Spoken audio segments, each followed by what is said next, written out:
কিন্তু এটা নিয়ে অসুবিধার মধ্যে পড়ে যায়।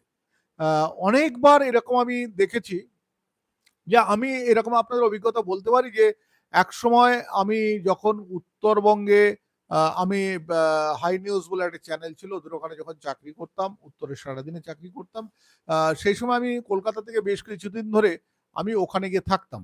একবার কোনো একটি খবরের কাজে আমরা গিয়েছিলাম রংপো, অর্থাৎ সিকিমের রংপোতে গেছিলাম, এবং সেখানে গিয়ে যখন ফিরছিলাম, সেই ফিরতে গিয়ে রাত্রি প্রায় ৮টায় আমরা রংপোতে ছেড়েছিলাম।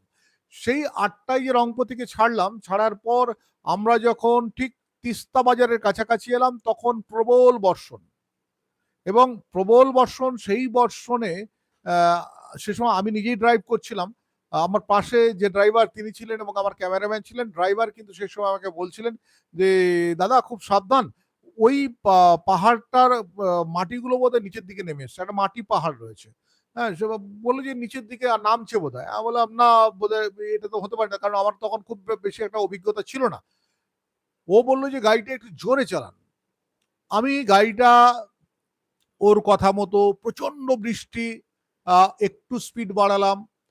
আমি স্পিড বাড়ানোর পর যখন ওই জায়গাটি পেরিয়ে ১০০ থেকে ১৫০ মিটার গেলাম, তারপর একটা বিকট শব্দ করে দেখলাম যে পেছন থেকে হুড়মুড়িয়ে হুড়মুড়িয়ে সব পড়লো, এবং রাস্তার অর্ধেকটা ভেঙে চলে গেল। সে এক বীভৎস অবস্থা। সেই পরিস্থিতি